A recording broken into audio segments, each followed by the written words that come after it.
A Trifle from Real Life by Anton Pavlovich Chekhov. Nikolai Ilyich Belayev was a young gentleman of St. Petersburg, aged 32, rosy, well-fed, and a patron of the racetracks. Once toward evening, he went to pay a call on Olga Ivanovna, with whom, to use his own expression, he was dragging through a long and tedious love affair.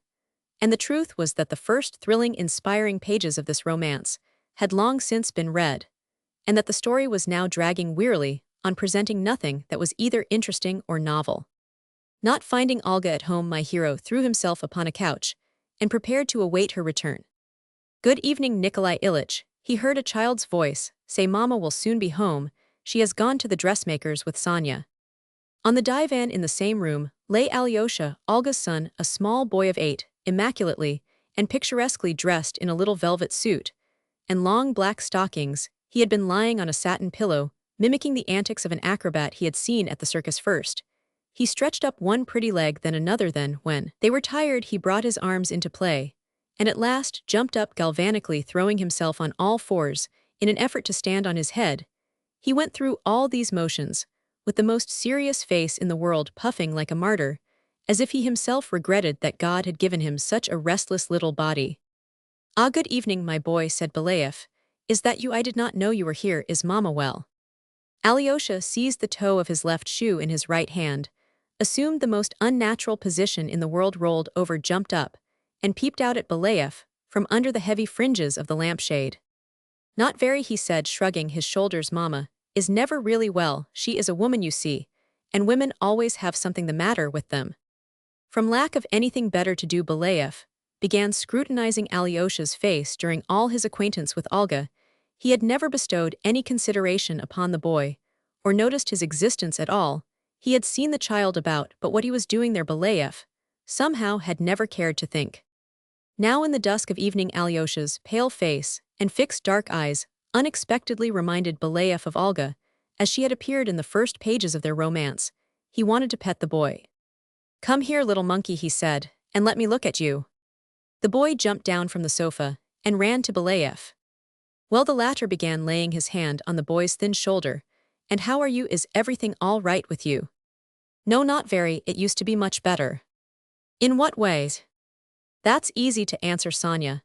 And I used to learn only music and reading before, but now we have French verses too. You have cut your beard."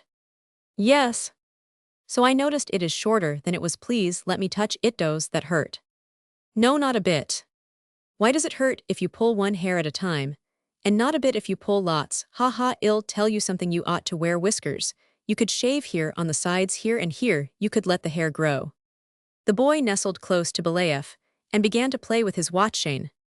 "Mama is going to give me a watch when I go to school, and I am going to ask her to give me a chain just like yours. Oh, what a lovely locket. Papa has a locket just like that, only yours has little stripes on it. And Papa's has letters. He has a portrait of Mama in his locket. Papa wears another watch chain now made of ribbon." "How do you know? Do you ever see your Papa?" No, I." Alyosha blushed deeply at being caught telling a fib and began to scratch the locket furiously with his nail. Belayev looked searchingly into his face and repeated, "Do you ever see your Papa?" No. "Come, tell me honestly. I can see by your face that you are not telling the truth. It's no use quibbling now that the cat is out of the bag. Tell me, do you see him now then, as between friends?" Alyosha reflected. "You won't tell Mama?" he asked. "What an idea. Honor bright. Honor bright. Promise." "Oh, you insufferable child, what do you take me for?" Alyosha glanced around, opened his eyes wide, and said, "For heaven's sake, don't tell Mama, don't tell a soul, because it's a secret. I don't know what would happen to Sonya and Pelagia and me if Mama should find out. Now listen, Sonya and I see Papa every Thursday and every Friday. When Pelagia takes us out walking before dinner, we go to Anfal's confectionery, and there we find Papa already waiting for us. He is always sitting in the little private room with the marble table and the ashtray that's made like a goose without a back." "What do you do in there?" "We don't do anything. First we say how do you do, and then Papa orders coffee and pasties for us. Sonya likes pasties with meat, you know, but I can't abide them with meat. I like mine with cabbage or eggs. We eat so much that we have a hard time eating our dinner afterward, so that Mama won't guess anything." "What do you talk about?" With Papa O about everything, he kisses us and hugs us, and tells us the funniest jokes. Do you know what he says? That, when we grow bigger, he is going to take us to live with him. Sonia doesn't want to go, but I wouldn't mind. Of course, it would be lonely without Mama. But I could write letters to her. Isn't it funny? We might go and see her then on Sundays, might we? Papa says too. He is going to buy me a pony. He is such a nice man. I don't know why Mama doesn't ask him to live with her, and why she won't let us see him. He loves Mama very much. He always asks how she is, and what she has been doing. When she was ill, he took hold of his head just like this and ran about the room. He always asks us whether we are obedient and respectful to her. Tell me, is it true that we are unfortunate? Why do you ask? Because Papa says we are. He says we are unfortunate children, and that he is unfortunate, and that Mama is unfortunate. He tells us to pray to God for her and for ourselves. Alyosha fixed his eyes on the figure of a stuffed bird and became lost in thought. Well, I declare, muttered Belayev, so that's what you do. You hold meetings at a confectioner's. And your Mama doesn't know it. No, how could she? Pelagia wouldn't tell her for the world. Day before yesterday, Papa gave us pears. They were as sweet as sugar. I ate two. Roman 1000. But listen to me, does Papa ever say anything about me? About you? What shall I say? Alyosha looked searchingly into Belayev's face and shrugged his shoulders. Nothing special, he answered. Well, what does he say, for instance? You won't be angry if I tell you. What an idea. Does he abuse me? No, he doesn't abuse you, but you know he is angry with you. He says that it is your fault that Mama is unhappy, and that you have ruined Mama. He is such a funny man. I tell him that you are kind, and that you never scold Mama, but he only shakes his head. So he says I have ruined her. Yes, don't be angry, Nikolai Ilyich. Belayev rose and began pacing up and down the room. How strange this is and how ridiculous, he muttered, shrugging his shoulders and smiling sarcastically. It is all his fault, and yet he says I have ruined her. What an innocent baby this is. And so he told you I had ruined your mother. Yes, Budio promised not to be angry. I am not angry, and it is none of your business anyway. Yes, this Isthys is really ridiculous here. I have been caught like a mouse in a trap, and now it seems it is all my fault.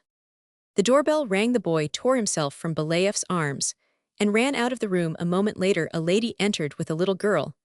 It was Alyosha's mother, Olga Ivanovna. Alyosha skipped into the room behind her, singing loudly and clapping his hands. Belayev nodded and continued to walk up and down.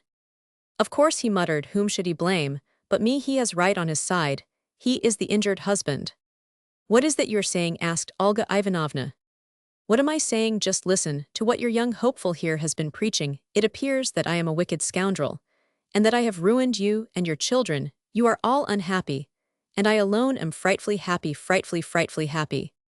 I don't understand you, Nikolai. What is the matter? Just listen to what this young gentleman here has to say, cried Belayev, pointing to Alyosha. Alyosha flushed and then grew suddenly pale, and his face became distorted with fear. Nikolai Ilyich, he whispered loudly. Hush. Olga Ivanovna looked at Alyosha in surprise, and then at Belayev, and then back again at Alyosha.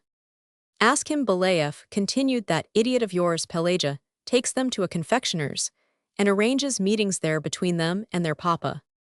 But that isn't the point. The point is that Papa is the victim, and that I am an abandoned scoundrel who has wrecked the lives of both of you. Nikolai Ilyich, groaned Alyosha, you gave me your word of honor. Leave me alone. Belayev motioned to him impatiently. This is more important than words of honor, this hypocrisy. These lies are intolerable. I don't understand, cried Olga Ivanovna, the tears glistening in her eyes. Listen, Alyosha, she asked, turning to her son, do you really see your father? But Alyosha did not hear her. His eyes were fixed with horror on Belayev. It cannot be possible, his mother exclaimed.